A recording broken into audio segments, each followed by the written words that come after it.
नमस्कार, मैं ओमकार पांडे और स्वागत है आपका न्यूज 18 राजस्थान के डिजिटल प्लेटफॉर्म पे। तमिलनाडु की राजनीति में आज जो हुआ उसे सिर्फ एक शपथ ग्रहण समारोह कहना गलत होगा। यह असल में एक नए युग की शुरुआत है। जब सुपरस्टार विजय थलापति ने रविवार को मुख्यमंत्री पद की शपथ ली तो उनके सामने लाखों लोगों की उम्मीदें थीं, लेकिन साथ ही कांटों भरा एक लंबा रास्ता भी है। अक्सर फिल्मों में हम देखते हैं कि नायक सत्ता संभालते ही रातों रात सब कुछ बदल देता है, पर हकीकत की जमीन पर राजनीति का खेल बहुत पेचीदा होता है। अगर हम इस बात पर चर्चा करें कि क्या विजय की यह सरकार लंबी पारी खेल पाएगी, तो हमें कई पहलुओं पर गहराई से ध्यान देने की जरूरत पड़ेगी। सबसे पहली बात आती है कि गठबंधन की मजबूती आखिर किस हद तक है। विजय की पार्टी टीवीके को बहुमत से थोड़ी कम सीटें मिली हैं, जिसकी वजह से उन्हें कांग्रेस और अन्य छोटे दलों का सहारा लेना पड़ा है। राजनीति में जब भी कोई सरकार बैसाखियों पर टिकी होती है तो उसे चलाने के लिए बहुत धैर्य और तालमेल की जरूरत होती है। सहयोगी दल अक्सर अपनी मांगों को मनवाने के लिए दबाव बनाते हैं।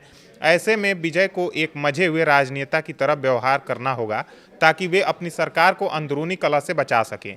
अगर वे अपने साथियों को खुश रखने और जनता के काम करने के बीच संतुलन बना पाए, तभी वे 5 साल का कार्यकाल पूरा कर पाएंगे। दूसरा सबसे बड़ा मुद्दा है प्रशासन चलाने का अनुभव। विजय ने अपनी पूरी जिंदगी कैमरे के सामने गुजारी है और लोगों का दिल जीता है, लेकिन सचिवालय की फाइलें निपटाना और राज्य की अर्थव्यवस्था को संभालना एकदम अलग काम है। तमिलनाडु पर इस वक्त कर्ज का बहुत बड़ा बोझ है। विजय ने जनता से जो वादे किए हैं उन्हें पूरा करने के लिए बहुत बड़ी रकम की जरूरत होगी। अगर वे राज्य की आमदनी बढ़ाने और भ्रष्टाचार को रोकने में सफल रहते हैं तो जनता का भरोसा उन पर बना रहेगा। इसके लिए उन्हें बहुत काबिल अफसरों की एक टीम तैयार करनी होगी जो उन्हें सही सलाह दे सके। इसके बाद बात आती है विपक्ष की चुनौती की। तमिलनाडु में डीएमके और एआईएडीएमके जैसी पार्टियां बहुत पुरानी हैं और उनका संगठन गांव-गांव तक फैला हुआ है। एमके स्टालिन जैसे अनुभवी नेता अब विपक्ष में बैठकर विजय की हर चाल पर नजर रखेंगे। विपक्ष की कोशिश रहेगी कि विजय की सरकार को अस्थिर किया जाए या उनकी छोटी से छोटी गलती को भी बड़ा मुद्दा बनाया जाए। ऐसे में विजय के लिए सबसे बड़ी चुनौती यह होगी कि वे खुद को सिर्फ एक फिल्मी सितारे के टैग से बाहर निकालकर एक गंभीर राजनेता के तौर पर स्थापित करें। उन्हें साबित करना होगा कि उनका राजनीति में आना सिर्फ एक शौक नहीं बल्कि सेवा का जज्बा है। विजय की सबसे बड़ी ताकत उनके लाखों प्रशंसक और राज्य का युवा वर्ग है। युवाओं को उनसे बहुत उम्मीदें हैं कि वे रोजगार के नए अवसर लाएंगे और पुरानी घिसी पिटी राजनीति को खत्म करेंगे। अगर विजय शिक्षा और स्वास्थ्य के क्षेत्र में कुछ क्रांतिकारी बदलाव कर पाते हैं तो वे तमिलनाडु की राजनीति के अगले एमजीआर बन सकते हैं। एमजीआर भी फिल्मी पर्दे से निकल कर आए थे और उन्होंने अपनी योजनाओं के दम पर सालों तक राज किया था। विजय के पास भी वही मौका है, लेकिन उन्हें याद रखना होगा कि जनता जितनी जल्दी सिर पर बिठाती है, उम्मीदें पूरी न होने पर उतनी ही जल्दी नीचे भी उतार देती है। चेन्नई के नेहरू इंडोर स्टेडियम में शपथ लेने के तुरंत बाद विजय ने अपने इरादे साफ कर दिए हैं।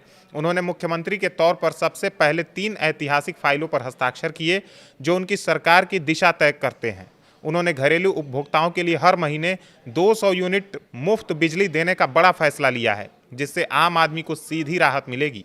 इसके अलावा युवाओं को नशे की गिरफ्त से बाहर निकालने के लिए हर जिले में एक एंटी ड्रग यूनिट का गठन करने और महिलाओं की सुरक्षा सुनिश्चित करने के लिए एक विशेष महिला सुरक्षा बल बनाने का आदेश दिया है।